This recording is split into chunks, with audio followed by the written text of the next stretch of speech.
update, thank you. And new tonight, a warning for pet owners. The New York Health Department urging them to take raw milk and raw food off the menu for their cats. 2 indoor pets died from the bird flu after eating the raw food. A veterinarian who treated one of the sick animals spoke with our Stephanie Bertini. Pet owners be on alert about several bird flu cases in cats. In New York City, health officials are reporting 2 confirmed cases, and there's a possible third, they say. One of the cats was euthanized on the Upper West Side, here at this veterinary clinic. This is the vet who took care of the sick cat, and ultimately, due to quality of life issues, she said, put it down. It appears so far that cats are more susceptible than other animals to avian influenza. And this cat contracted the illness from eating raw chicken. Valentino, a kitty, died in Brooklyn, according to its vet. Valentino died back in January. We had to do an emergency euthanasia. Also because of the bird flu. It's believed he got it from another feline. In a statement, the New York City Health Department acting commissioner said, the New York City Health Department has confirmed that 2 separate cats and possibly a third were infected with bird flu and have been linked to a raw poultry pet food product from Savage Cat Food. We strongly encourage New Yorkers whose cats are experiencing illness after consuming Savage Cat Food products or other raw meat or dairy products to contact their veterinarian. The pet food company said it became initially aware of the potential issue when a cat in Colorado got sick, and initial testing linked the issue possibly back to a specific lot number of Savage Cat Food. In a statement on the matter, the company said, as a precautionary measure for our consumers, we initiated a market withdrawal while awaiting final test results. On 2/17/25, every retailer who may have received the lot code in question was contacted and informed to return it for proper destruction. It's not that there's anything wrong specifically just with this manufacturer. It's that raw diets are not safe. So for cat owners, I would not, and I also would argue that maybe dog owners as well. Even though we haven't seen it in dogs, it doesn't mean that we won't see it in dogs. So I would not feed raw foods to pets. Stephanie Bertini, Fox 5 News. To Washington now, President Trump invoking an 18th century law that targets alien enemies today, and just a few hours later, a judge temporarily shut it down. Trump wants to use the Wartime Act to deport members of a Venezuelan gang that he claims is a terrorist organization. But the ACLU and other activists filed a lawsuit this afternoon, and the judge said he issued the order quickly because the government was already deporting people. The Justice Department has filed an appeal. And a top DOJ official says they are investigating whether Columbia University hid students sought by the Trump administration. Agents with the Department of Homeland Security searched 2 university residences with a warrant on Thursday, but no one was arrested, and it's not clear whom they were searching for.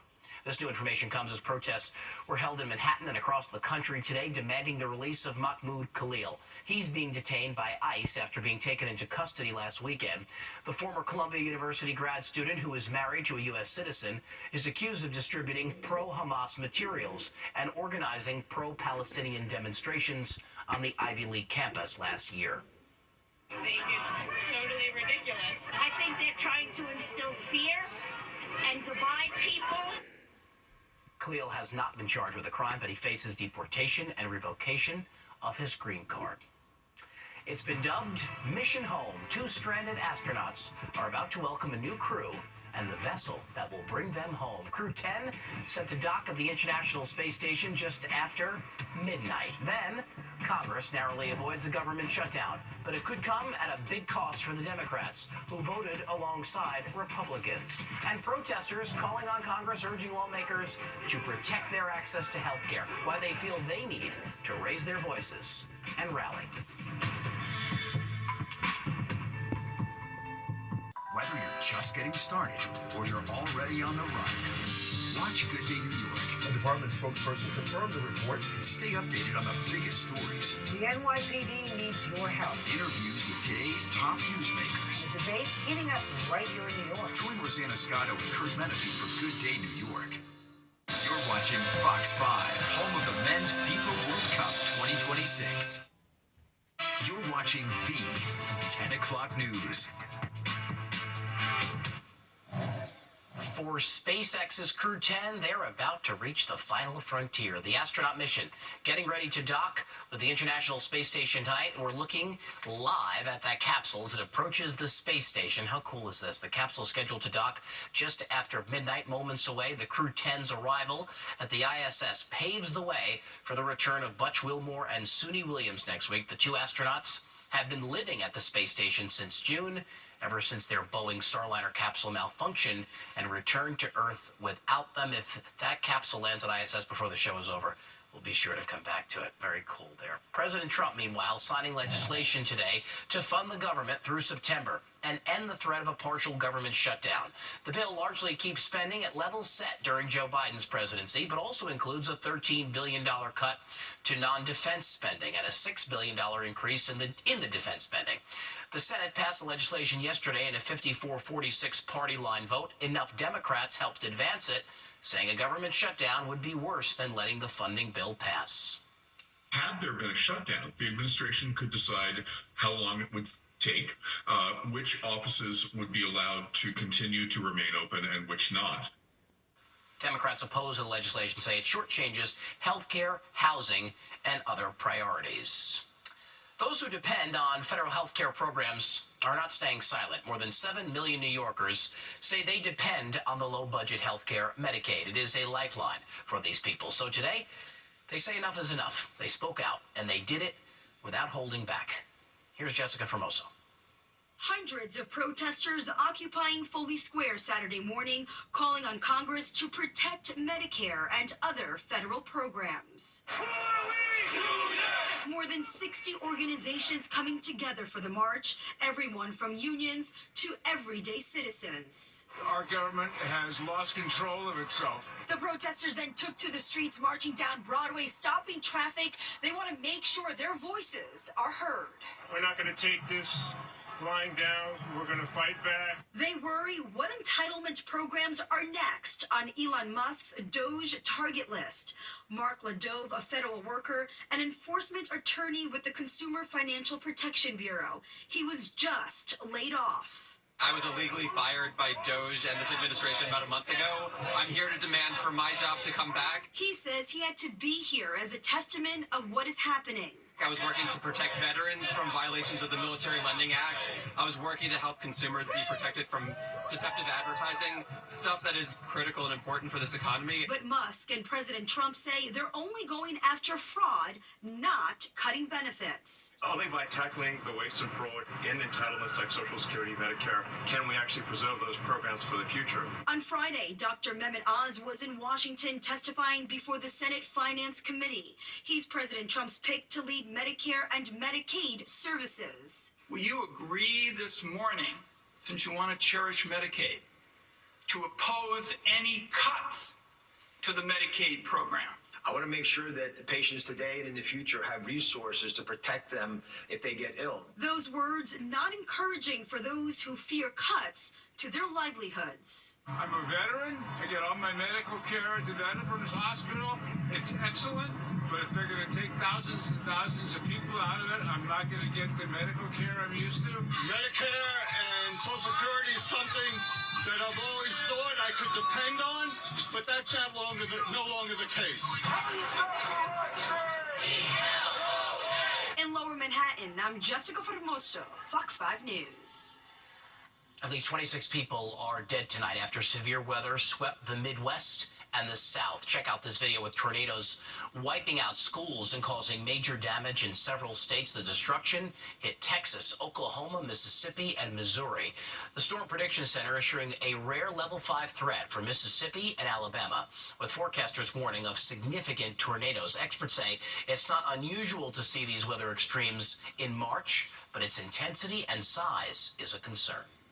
With a 5 out of 5 risk level for a great chunk of central Alabama and even Mississippi, you have to take this serious. This is something we don't want people out and about. The storm also brought with it hurricane force winds of up to 100 miles an hour, knocking down trees and power lines. More than 220,000 Americans are without electricity tonight. You see some of that damage there is crazy. Look at that hail. Audrey joins us now with our weather. We are getting some rain from that system, Audrey, but nothing like that. Thank goodness. Very true. We are going to see rain starting tomorrow night from the same system, but the dynamics, or at least the worst of it, will be to our south, that's for sure. Today was a decent day. We were dry across the region, although we did have a lot of clouds, and it was a little bit cooler, but it was normal. Our high temperature was 49 degrees, which is just on average for this time of year. 28 was the morning low. The record high was 77 degrees. So we have areas of fog that have now developed across the region, so that will slow you down if you're heading out this late hour or out tomorrow morning. We are expecting a dry day, for at least a dry morning for the half marathon. The rain won't get here until late in the afternoon and early evening, and temperatures will move to above average readings for the next several days. As I mentioned, rain will be returning to the tri-state area, it looks like, starting tomorrow afternoon. Right now we're sitting in the 40s. We're at 44 in East Hampton. It's 46 for you down in Belmar. Off to the north, we're sitting in the 40s around Poughkeepsie and Monticello, and we have 49 degrees right now in Sussex with 52 out towards Scranton. So these temperatures are actually a little bit milder than they were at this time last night. And our winds, they're not too bad, but they will be picking up in speed. Tomorrow we'll have wind gusts up to 35 miles per hour, so that will make for a blustery Sunday, but it will be milder as we go into Sunday too. So look at the satellite and radar shows. Not much is happening across the region. We just have a low deck of clouds here and some fog across the region. There are some rain showers well off to our north and west, but that's where they'll stay. They're in the leading edge of a warm front that's going to pass to our north, allowing for our temperatures to soar into the 60s by tomorrow afternoon. There's also a cold front associated with it, and with that front, that's where we're finding the showers and thunderstorms right now, and that line will be shifting eastward here. Again, the worst dynamics, I think, will be across the mid-Atlantic into the southeast tomorrow, but we're not going to rule out the chance for an isolated thunderstorm in our region, it looks like, by tomorrow night. So overnight, we should stay dry. There could be some patchy drizzle, but that's about it. We'll wake up with lots of clouds, some early morning fog, and then late in the day, that's when we'll start to see the rain begin to push into the region. This is after about 5 or 6 o'clock tomorrow, and it will become pretty steady. We could see over an inch up to 2 inches across parts of the region by the end of the day on Monday. So yes, this is going to last all day, or at least all evening Sunday, and then lead into Monday morning. So the morning commute will be very slick. Watch out for slowing down on some of the roadways here. This will keep your travel time probably more extensive than you normally have on Monday. And then on Monday afternoon, we'll start to see things kind of die down in intensity, but it will still remain quite damp through the afternoon. We don't really dry out until late on Monday night, and then we'll see clearer weather coming in here for Tuesday and Wednesday once the system pushes offshore. So for tonight, we're dropping down to only about 49 degrees or 45 across parts of the area, and then tomorrow we're going up to 64, so much milder than it was today. However, we'll have the clouds in place. It will be a windy day, and rain arrives after about 5 or 6 o'clock tomorrow. It will last right through the day on Monday with a high of 58 expected for St. Patrick's Day, so we'll be a bit damp across the region, and then it looks like it'll be mild and sunny on Tuesday and Wednesday, with spring starting on Thursday and a high of 58 degrees. Richard, over to you. But good news for the runners tomorrow, Audrey. I think it'll be dry for the race, yes. That's good, because the New York City Half Marathon is on tomorrow. This year's 13.1-mile race features a course change. Runners will go over the iconic Brooklyn Bridge instead of the Manhattan Bridge, all because of construction.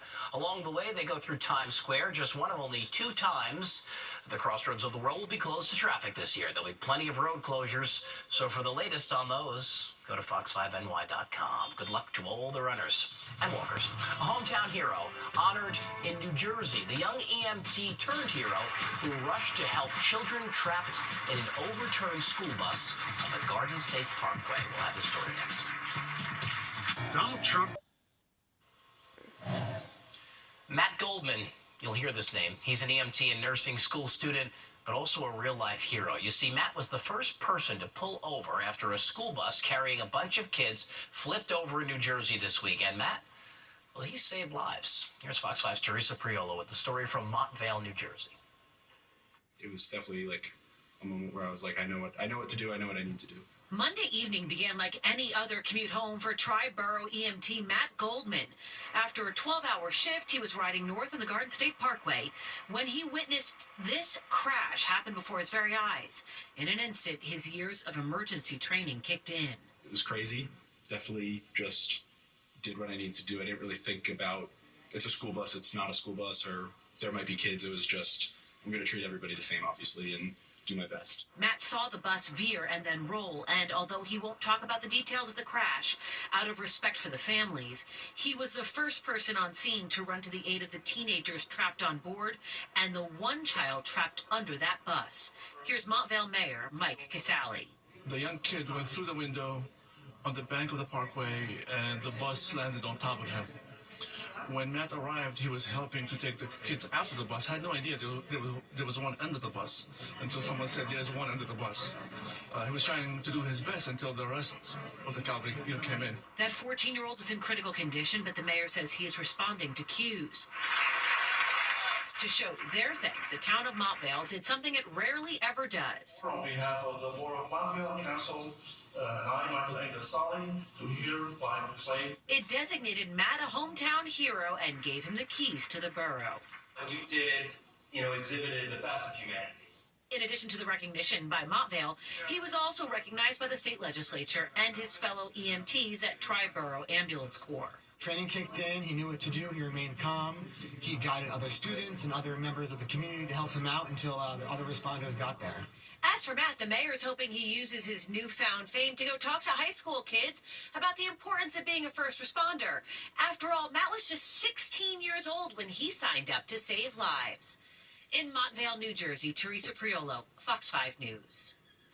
Love it. A Fox 5 exclusive next. Former Governor Andrew Cuomo going on the record with our Rosanna Scotto. Why the former New York governor says now is the time for him to make a comeback and run for New York City mayor.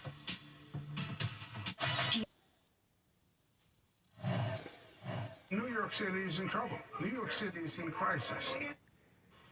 In a Fox 5 exclusive, Andrew Cuomo on the record with our Rosanna Scotto. For the first time since announcing his run for mayor, former New York governor covered just about everything, from why he's running, crime in the city, and President Trump. Everybody wants to know why you want to run. I mean, you were governor. Why do you want to be mayor of New York? I think it's simple because I'm a lifelong New Yorker, as you know. I love New York. There's no place like it. I want to leave it as special for my children as my parents left it for me. And New York City is in trouble. New York City is in crisis. And I've been through the ups and downs of New York, and I know the economic cycles, but this is different. This is different. We have COVID, we have high taxes, and then you have this deterioration of the quality of life where people don't feel safe to walk on the streets. People are worried about the mentally ill being on the streets. The affordability crisis. People cannot afford to live here. You can't find affordable housing. We have to make changes, and we have to make changes fast. If you are elected on day one as mayor, what would be your first order of business? There is no first order. There's 5 orders of business is the first order. Okay. Public safety, we have to do something about. I mean, it's what you heard in that room, right? When people are afraid to walk down the street, that's a problem. When people are afraid of homeless mentally ill on the street, that's a problem. When people say, I can't afford to live here anymore, I can't afford the cost of housing, that's a problem. When people say, I'm afraid of the chaos on the streets, I can't cross the street, the e-bikes, the scooters, etc., it just seems like mayhem. That's a problem. So there is a lot to do. Do you get along with President Trump? President Trump and I have worked together on many occasions. We've agreed, we've disagreed. We have to see what policies he intends to put in place. If he pursues these policies to cut health care and cut Medicaid, I'm telling you that is going to be a major problem for New York State and New York City. Now, to see more of Rosanna's interview with Andrew Cuomo, you can check out the Fox Local app. Download it for free in your phone's app store. Now to a quick look at our other top stories tonight. Protests in Manhattan and across the country today demanding the release of Mahmoud Khalil. He's being detained by ICE after being taken into custody last weekend. The former Columbia University grad student, who is married to a U.S. citizen, is accused of distributing pro-Hamas materials and organizing pro-Palestinian demonstrations on the Ivy League campus last year. He's not been charged with breaking any laws, but faces deportation and revocation of his green card. Health officials advising New Yorkers not to give their pets food from raw pet food company Savage Cat Food. Officials say bird flu was detected in 2 cats and connected to a lot of Savage Cat Food poultry packets. Both died as a result of their infections. The Department of Health also suspects a 3rd case is connected to the raw cat food. Savage Pet releasing a statement saying in part it has always been dedicated to the health of its feline consumers, and consumers who may still have the affected lot code are urged to return it to their retailer for a full refund.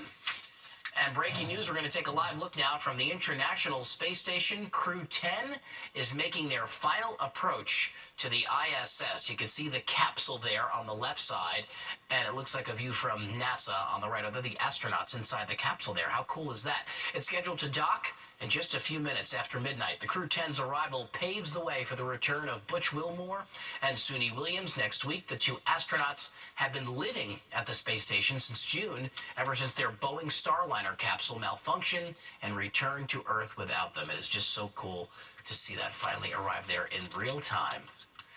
Up next, an uncommon sport is changing the game for people with Parkinson's disease. We're talking about ping pong, why some health experts believe the sport is helping slow progression of the neurological disorder.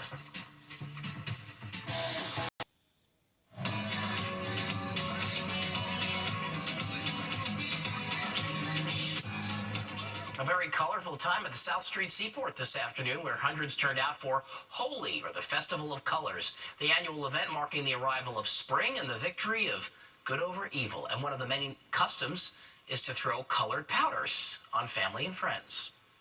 I mean, it's amazing that so many people from different cultures are doing this as well. And it's not just Indian people. I think it's really cool. Today's Holi celebration also included delicious food, music, and dancing. I have some colored powder here, Audrey, I'm going to throw at you. Ooh, is it green? It's green for St. Patrick's Day. There we go, yes. Well, we are going to be anticipating a wet holiday as we go into Monday. There's a system that's going to bring us rain starting tomorrow night that will linger into Monday, which I'll show you in just a moment. Let's talk about temperatures first. We're in the 40s across the entire tri-state area with 44 in East Hampton, 47 for you in Islip, and 46 down the shore in Belmar. All across the Northeast, these temperatures are actually pretty decent. We're seeing readings in the 50s as far north as Syracuse, where it's 56, 58 in Buffalo. To our south, we have 50 exactly in Philadelphia and 48 down in Atlantic City. So there's a low cloud deck in place, and there is some patchy fog, so that's reducing visibility on our area roadways. No rain expected tonight, maybe an isolated area of patchy drizzle, that's about it. Rain is really going to be pushing in here tomorrow afternoon with this system that is bringing wet weather across the Tennessee Valley and all the way down towards the southeast. They've had severe weather since early this morning in places across Alabama and Mississippi. It's been a very dangerous day with a lot of tornadic activity, and this strong cold front will be pushing eastward, bringing the rain right to the east coast as we go into our Sunday here. So here it plays out in our futurecast. We're staying dry tonight with just the clouds in place and the patchy fog as well, and that's what we'll start out with on your Sunday. If you're running the marathon tomorrow, the half marathon, things should be just fine for you, but in the afternoon, early evening, let's say after about 4 or 5 o'clock, we're going to start to see rain pushing in from Pennsylvania across New Jersey and then into the city across Long Island and Connecticut. And you can see with the brighter shaded tones, there's going to be pockets of moderate to heavy rainfall overnight, and that will linger into Monday morning's commute time too. So be aware of that and plan ahead. It is going to be St. Patrick's Day on Monday too, so a lot of rain will be affecting any area celebrations like the parade that'll be happening here in Manhattan. It will stay rainy as we go through the day on Monday. Things finally clear out by Monday evening, and then we're looking at a nice dry stretch Tuesday and Wednesday, and our temperatures will respond nicely to more sunshine. We'll have highs moving into the middle 60s by then. In the meantime, the rainfall forecast is calling for several inches across the region by the time we get into Monday evening. So that could result in some flooding across the area. In fact, look at some of these totals. Very impressive. Upwards of 3 inches in parts of the region. And so that's a lot of rainfall in a short period of time, roughly about, let's say, 12 to 24 hours. So flooding, again, could be an issue as we go into tomorrow night and into Monday. St. Patrick's Day Parade will be affected as well. So if you're planning to head out there, bring your wet weather gear. Temperatures will be comfortable, but again, it will be quite soggy throughout the duration. All right, looking at temperatures for tonight, we're going to stay in the 40s. That's where we are right now. The temperatures will stay steady. Tomorrow, we're going into the 60s, so well above average for this time of year. We'll stay dry for most of the day, maybe some isolated drizzle, but after about 4 or 5 o'clock, definitely have your wet weather gear handy. It's going to be a soggy night tomorrow, a soggy start to the week, and then we turn drier and milder for Tuesday and Wednesday. Spring officially begins on Thursday morning. We'll have a chance of a shower, a high of 58 degrees, and then we turn much colder on Friday. We're back into the 40s by then. Richard, over to you. Just give me the 60s. We like that. Yes. A new TikTok